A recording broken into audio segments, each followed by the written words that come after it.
Muitíssimo obrigado, senador Eduardo Girão. Senhor Marcelo, eu vou procurar aqui ser objetivo e eu acredito que a objetividade ajudará essa comissão e, sobretudo, ajudará Vossa Senhoria nesse depoimento. Então, assim, diretamente lhe perguntando, porque não ficou claro, quanto tempo durou a crise de oxigênio no Amazonas?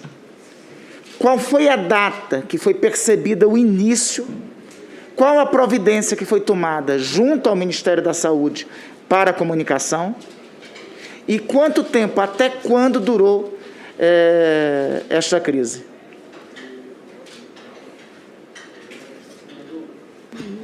Alô, senador.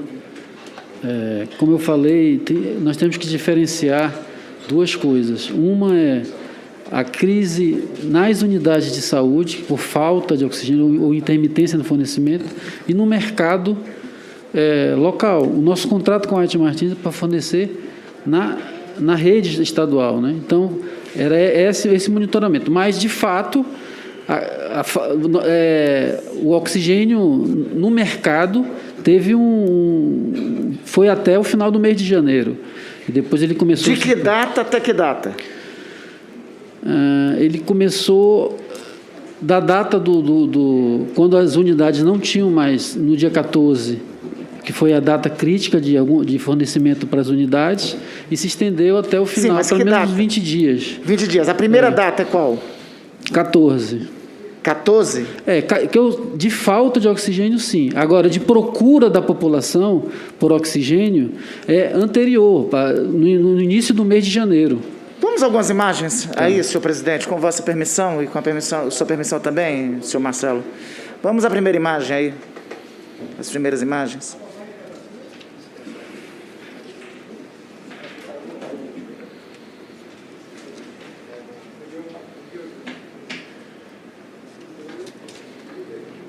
Temos aí?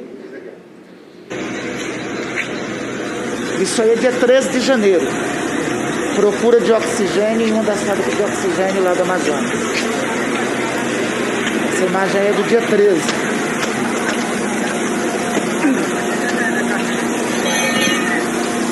Quem nos encaminhou essa imagem disse que essa é a fila de oxigênio do dia 13. A própria pessoa que nos encaminhou disse que era testemunha. Estava nessa fila à procura de oxigênio.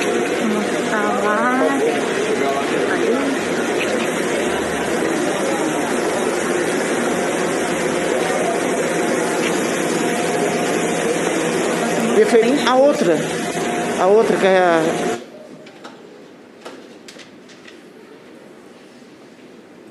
Pode colocar a outra, filmar as outras imagens?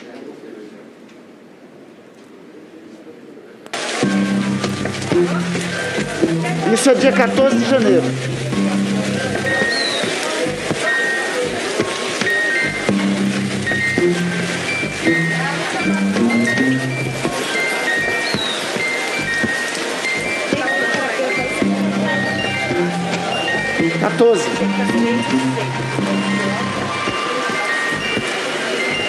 Obrigado.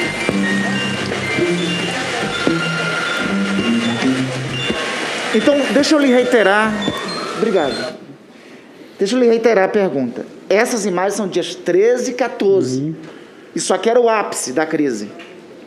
O que eu quero lhe perguntar objetivamente, quando o Ministério da Saúde foi comunicado dessa situação iminente que estava no Amazonas? Quando 13 e 14, as equipes do Ministério da Saúde estavam todas em Qual apoio foi prestado nesse período? Qual, desculpa? Apoio. O que o Ministério da Saúde, qual a providência do Ministério da Saúde nesse momento para socorrer este colapso? Nesses dias apresentados nas imagens, eles já estavam providenciando o transporte junto ao White Martins. Só um minutinho, doutor Marcelo.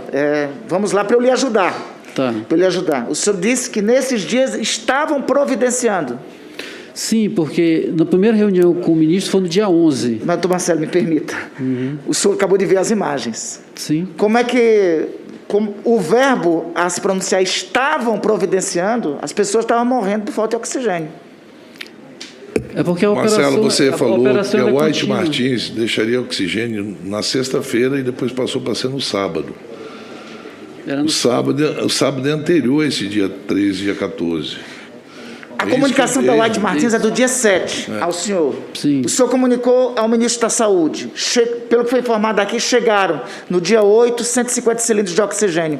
Foi o suficiente para Não, inibir? de forma alguma. Não A foi quantidade suficiente. muito pequena. Resultou nisso que nós estamos vendo. Nesse momento aí, dias 12, 13, 14, que o colapso estava em curso. Qual o apoio do Ministério da Saúde? Eles estavam apoiando, trazendo, transportando o cilindro, ajudando Tinha a White oxigênio Martins. aí nessa data? Dessas imagens que vimos? Não tinha suficiente para atender. Não tinha suficiente. Pois é, então isso eu queria saber objetivamente. Qual o apoio do Ministério da Saúde nesse momento? Era de logística, transporte de oxigênio da Mas produção da que White oxigênio Martins. tinha aí? Não, neste momento aí, foi o 13 e 14 foi os dias do ápice da intermitência de fornecimento. Algumas unidades deixaram O de Ministério da Saúde não tinha dimensão desse tamanho da crise nesse momento? Neste momento já tinha. Já tinha. Já tinha. O senhor considera que esse apoio prestado foi adequado? Foi suficiente para satisfazer a necessidade que tinha? Não foi porque a demanda era muito maior do que a logística que foi implantada. Qual era o apoio prestado nesse momento? Por parte do Governo Federal, do Ministério da Saúde? Essa imagem, inclusive, a última do Hospital Getúlio Vargas, diz-se de passagem que é um hospital federal. É um hospital federal que o Hospital Getúlio Vargas tem contrato direto com a White Martins. Senhor presidente, eu considero essa informação muito importante. Essas imagens aí de um hospital federal, Hospital Getúlio Vargas, O citado do Hospital Getúlio Vargas... tem contrato direto com a White Martins? Direto com a White Martins. E não... Assim como desculpa, senador. Pois não. Assim como o hospital militar, né, tem contrato direto com a White Martins, etc. Muito obrigado, doutor Marcelo. Então, veja só.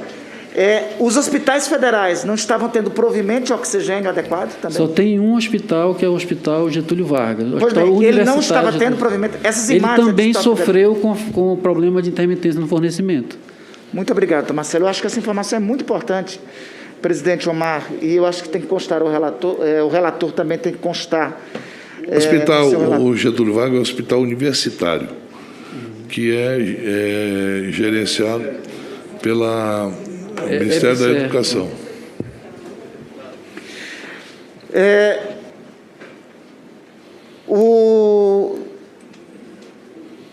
Antes disso, no final de dezembro, o governo estadual emitiu um decreto 43.234 de medidas restritivas e depois esse decreto foi revogado pelo próprio governador. A Secretaria de Saúde, o senhor foi ouvido na revogação desse decreto? Sim, a assistência pedia para ter as restrições justamente para ter uma trégua, né?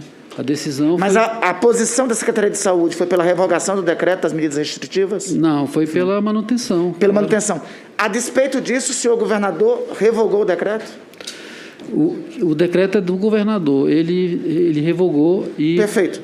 Essa informação também é muito importante, senhor presidente. Veja, a posição da Secretaria de Saúde foi contra a revogação do decreto das medidas restritivas, pelo que o senhor secretário aqui está prestando.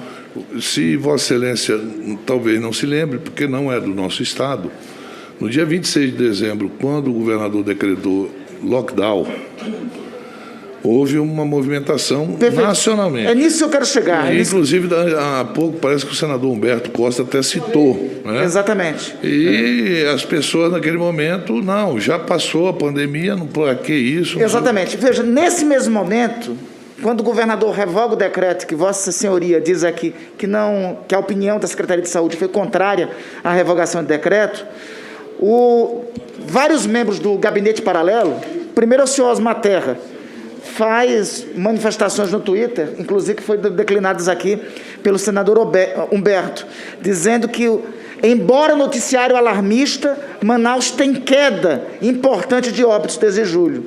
Outros parlamentares, inclusive o filho do senhor presidente da República, diz o seguinte: primeiro Búzios e agora Manaus, todo poder emana do povo.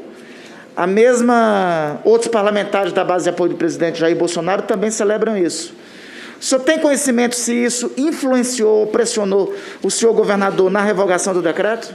Não o governador. O governador foi pressionado pela manifestação popular em relação a, inclusive, segurança pública no estado do Amazonas.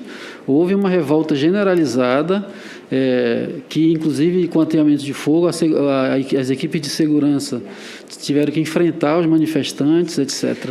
A Secretaria de Segurança do Amazonas tem informação de quem incentivou esses atos contra as medidas restritivas uma semana antes do colapso? Essa informação eu não tenho. Eu sei que muitas pessoas foram, inclusive autoridades parlamentares, foram para a rede social criticar o decreto do governador, inclusive o prefeito de Manaus.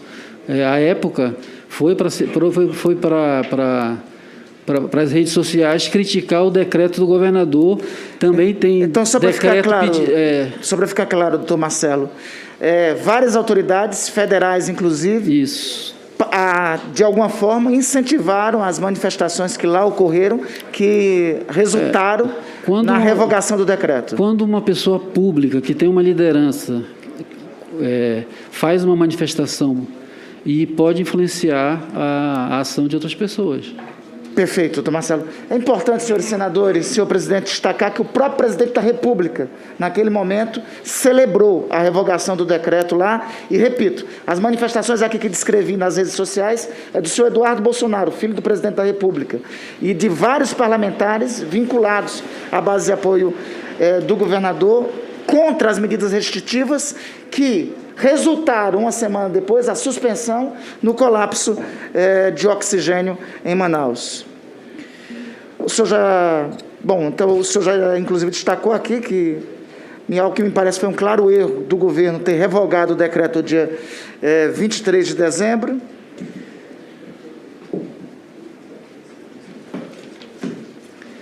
Eu pergunto ainda ao senhor...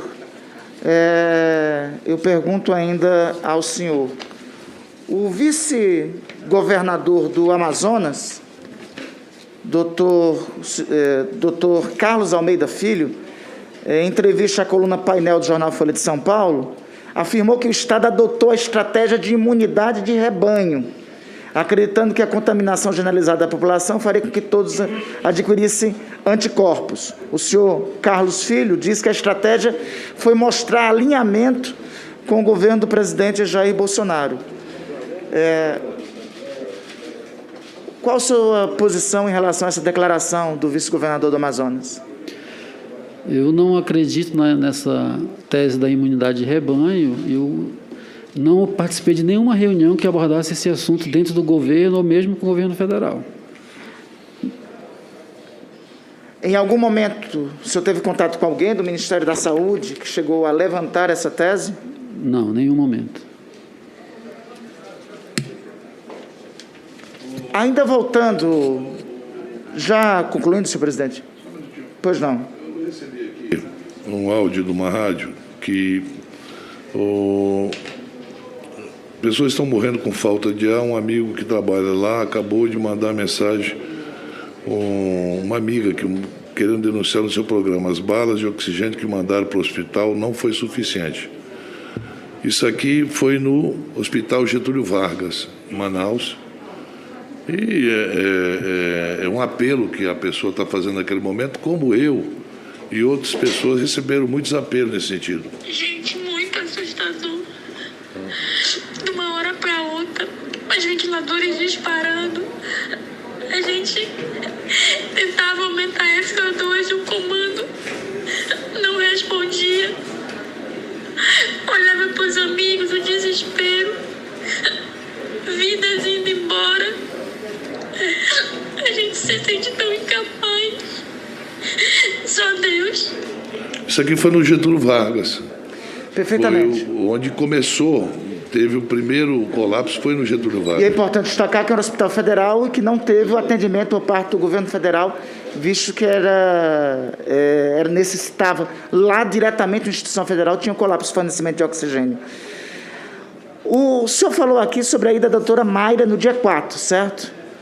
Ela, ao chegar lá, defendeu o quê? Qual a posição que ela veio a defender em relação ao enfrentamento, ao agravamento da pandemia? Qual a posição da doutora Mayra lá estabelecida? Ela tinha uma posição de da questão do tratamento precoce. E, Tratamento precoce com distribuição o quê? Kit Covid, cloroquina? Falava dos medicamentos para esse tratamento, inclusive apresentando aí 150 teses, dizendo que havia 150 teses a respeito desse tema, etc. E recomendou isso à Secretaria de Saúde? Na verdade, ela recomendou que fizesse, que adotasse essa sistemática, mas que ela ainda iria trabalhar principalmente na atenção primária. Isso era para a atenção primária, no primeiro momento, no primeiro contato com o paciente, e isso foi feito com atenção básica, no caso, procurando os municípios. Quem organizou a distribuição de cloroquina quando tiveram as semanas mais críticas? Para colaborar com a sua pergunta, nesse dia, no início de janeiro, quando chega a doutora Mayra, e chegou com ela alguns especialistas que foram fazer palestra lá. Você estava em alguma palestra dessa? O evento que eu participei foi no dia 11 de janeiro, Sim. Que inclusive estava o ministro Pazuello, e algumas pessoas apresentaram uns painéis a respeito eu acho que do Tratikov na época. No dia 11? 11. E se você lembrar, senador Randolph, o ministro Pazuello falou que quando chegou em Manaus, no início de janeiro, o relatório que ele recebeu da doutora Mayra é que as unidades básicas de saúde estavam fechadas na cidade de Manaus. Estava havendo a transição, o prefeito atual tinha assumido dia 1º, posse, no dia 2... Dia 4 era o primeiro dia útil. Dia 4, quer dizer, era o primeiro dia útil, era uma segunda-feira, para você ter uma ideia, e o relatório... E aí foi perguntado aqui, mas, ministro, a doutora Mayra, naquele dia não foi dito que faltaria oxigênio? Não foi. Ela disse isso, no dia 4 ninguém me falou que ia faltar oxigênio. Aí ela disse o seguinte, que ela fez um levantamento nas unidades básicas e a maioria estava fechada no dia 4. E aí que a gente entende hoje por que ela ficou com raiva. Porque ela tinha levado uma equipe para treinar os profissionais de saúde das unidades básicas para fazer o tratamento precoce, que era o Tratekov, que ele precisa. O Tratekov precisa das unidades básicas de saúde para funcionar. É a entrada do sistema. Já na média e alta complexidade, não, é um profissional de saúde, já que está dentro do hospital, e você prescrever num ambiente hospitalar não existe nenhuma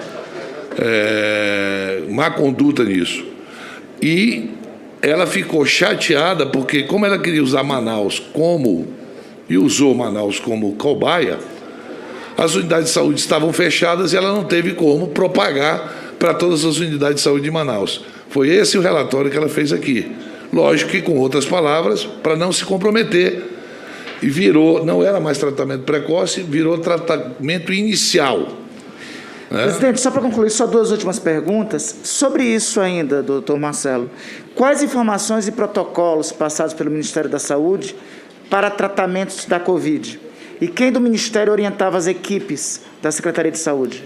O que eu sei é daquela portaria lá que utiliza a cloroquina, mas do ano passado, a portaria que eu considero obsoleta já, porque foi antes das recomendações de não utilização. As nossas equipes de saúde utilizavam os protocolos estabelecidos já na rede há muito tempo. Nós tínhamos 4 comissões de especialistas, nós tínhamos o apoio da OPAS com os seus especialistas que trabalhavam em conjunto para, por exemplo, trabalharmos notas técnicas de utilização de kit intubação, da racionalização dos insumos, etc., naquele momento de pandemia. O senhor Eduardo Pazuello, aqui, indagado sobre quando foi comunicado sobre o início da crise, ele disse aqui, está nas nossas notas taquigráficas. Olha só, isso é o papel escrevendo. Agora eu estou falando pessoalmente aqui sobre esse assunto. O telefonema do secretário de Saúde para mim, no dia 7 à noite, foi exclusivamente para apoio logístico do transporte de tubos de oxigênio que iam para o interior do Amazonas, saindo de Manaus para Belém. Mais adiante ele diz, não quer dizer aí não quer dizer aí que havia compreensão do colapso do oxigênio. Confere essa declaração do senhor Eduardo Pazuello. O senhor não comunicou nesse momento para ele, no dia 7, do iminente colapso de oxigênio? Eu comuniquei a ele o pedido da White Martins em relação a esse apoio logístico, não é de Manaus para Belém, é de Belém para Manaus. Perfeito. Com o transporte de cilindros para o estoque da White Martins. Foi isso que foi falado. Precisamos de apoio logístico para trabalhar com a White Martins nesse sentido. Mas a comunicação da White Martins não falava somente de apoio logístico, falava da necessidade de aumentar a oferta de oxigênio. Sim, ela justifica dizendo que precisa aumentar a oferta. Mas vale lembrar, senador, que a White Martins, antes de fazer esse pedido, houve uma reunião onde ela afirmou que estavam chegando cargas de oxigênio via balsa e esse envio via aéreo era para dar um equilíbrio no estoque. Nessa comunicação dia 7, ela fala, inclusive, para procurar outros fornecedores. Sim, mas vale ressaltar que a White Martins estava comprando os estoques de outros fornecedores, inclusive fora do Amazonas. O fato é o seguinte, na conversa com o ministro Eduardo Pazuello, o senhor relata sobre o problema de oxigênio no Amazonas? Sim, que ele estava precisando um apoio logístico para trazer o oxigênio. O problema é esse. Contei o que a White Martins me falou em relação à regularização do consumo e também pedir para ele, pelo pedido da White Martins, transportar Depois dessa data, em algum momento, o senhor comunica, pede apoio do Ministério da Saúde? Depois dessa data, nós comunicamos no dia 9 via ofício, via comitê de crise. Dia 9. No dia 10, sim, pedindo apoio. No dia 10, pessoalmente ao ministro, comuniquei. Senhor presidente, senhor relator, essa cronologia é importante. Dia 9 o senhor comunica, dia 10 o senhor comunica, dia 11 a doutora Mayra vai lá lançar o Tratkov. Dia 11 tem um evento, inclusive estava o ministro Pazuello. Para ser claro, senhor relator, senhor presidente, doutor Marcelo, o senhor comunica desde o dia 9 sobre a necessidade do fornecimento de oxigênio. De apoio logístico. Porque, senador... A primeira resposta do Ministério da Saúde é fazer o lançamento do Tratkov lá. Eles disseram que ia fazer o apoio, tanto que eles ficaram antes do lançamento desse evento, que foi, se eu não me engano, 10 horas da manhã, houve a reunião 8 horas da manhã com o ministro Pazuello e o White Martins para verificar essa questão do apoio logístico. E essa reunião, a partir daí, os assessores do ministro começaram a tratar desse apoio específico. O evento foi logo em seguida. O evento falou que... Pois é, o questionamento é esse. A resposta imediata é esse evento de lançamento Tratkov. O senhor solicitando oxigênio, e a primeira resposta que eles dão é o lançamento Tratkov. O ministro Pazuello, aqui, depondo, ele falou que tomou conhecimento do dia 10 à noite. O senhor secretário está informando aqui que foi dia 9 que comunicou. Dia 7 foi a primeira ligação. Dia 7 foi a primeira ligação, dia 9 foi a comunicação do colapso. Isso. Dia 11 ou dia 12 tem o lançamento Tratkov lá e não as providências em relação ao fornecimento de oxigênio, é isso? Isso. Nós trabalhamos Só para ficar clara essa cronologia, é isso? Só que, deixa eu explicar uma coisa. Marcelo. Dia 11, de manhã, houve a reunião do ministro com o White Martins. Para tratar isso aí. Perfeito. E a partir daí chega transporte logístico para o oxigênio para Manaus. De acordo com a programação que o White Martins passou. Foi isso que foi feito. O senhor achou apropriado fazer um evento de lançamento de Tratkov quando tinha um colapso de oxigênio lá, por parte do Ministério da Saúde? Nós, assim, nem sabíamos do que se tratava, porque eles iam explicar o que era. Perfeitamente. Senador. Presidente, senhor relator, eu acho que essa informação do doutor Marcelo é fundamental. Veja, doutor Marcelo, me corrija se eu estiver errado, doutor Marcelo acaba de dizer aqui para nós o seguinte, que ele nem sabia do que se tratava o evento de lançamento Tratkov. Isso quando o oxigênio em Manaus já estava colapsando. Isso na véspera das dramáticas imagens que nós vimos ainda há pouco, das pessoas indo atrás de oxigênio em tudo quanto é canto, no dia 13 e no dia 14. Doutor Marcelo, essa é informação só aqui é um adendo, por favor, pois senador. Não. Esse evento ele teve várias pautas, né? Uma delas foi a apresentação dessa solução, dessa ferramenta. Pois é, mas nesse momento que as pessoas precisam de oxigênio, era essa a resposta, na sua opinião, que deveria ter tido? O Tratkov? Nós tínhamos que trabalhar prioritariamente... Alguma pauta desse evento que tratou de oxigênio? Não, ele falou... Não, sobre oxigênio especificamente não. Mas uma das pautas era a questão da vacina, da programação que ia ver, etc. Alguma das pautas desse evento ele tratou de oxigênio? Desse evento, não. Muitíssimo obrigado. Presidente, esse Você esclarecimento... estava ao lado dele, ou estava presente nesse dia que ele anunciou que a partir de fevereiro iria vacinar todos os amazonenses acima de 50 anos? Estava, foi no comitê de crise, ele estava lá. No dia 20 de fevereiro, senador Randolph, o ministro Pazuello prometeu que no dia 20 de fevereiro todos os amazonenses acima de 50 anos seriam vacinados. E eu perguntei a ele aqui, no dia que ele veio, e ele começou a justificar uma série de coisas e tal. Era isso. Senhor presidente, a informação do doutor Marcelo para nós é preciosa. O tal do evento Tratikov sequer foi pautado, senhor relator. Sequer foi pautado, senhor relator. Oxigênio. No dia seguinte, as cenas que nós mostramos ainda há pouco eram dramáticas. As pessoas indo em todos os locais atrás de oxigênio. Só uma última pergunta, de fato, presidente. O senhor concede uma entrevista no dia 26 de janeiro, ou seja, a crise já tinha colapsado de diferentes formas, e o senhor diz o seguinte: vai ter que ter uma força nacional, uma estratégia nacional, porque eu alerto, e alertei hoje na reunião do Conselho Nacional de Secretários de Saúde, o CONAS, aqui no Amazonas é só o começo, e isso vai se alastrar para o Brasil. E a crise de oxigênio tem que ser uma estratégia nacional. O senhor confirma essa declaração? Sim, porque eu, inclusive, alertei o CONAS... E é de 26 de janeiro isso? Sim, na verdade, antes mesmo eu estava comentando com os secretários, porque o perfil era diferente. Essa segunda onda, consumia-se mais oxigênio, as pessoas ficavam mais tempo internadas. Essa comunicação também chegou ao Ministério da Saúde? De que o que ocorreria em Manaus iria... O Ministério estava em Manaus, senador. As equipes estavam, todos os secretários nacionais passaram quase 30 dias em Manaus, a partir do dia 11. Satisfeito, doutor Marcelo. Eu acho que essa informação, senhor presidente, senhor relator, eu queria pedir a atenção de Vossa Excelência. Já concluindo, senador Otto. Queria pedir a atenção de Vossa Excelência. Essa informação é preciosa, porque é evidente que a crise, o colapso que se inaugurou da segunda onda em Manaus, iria, evidentemente, nos meses seguintes, se espalhar pelo Brasil, como se espalhou. E o Ministério da Saúde tinha conhecimento disso.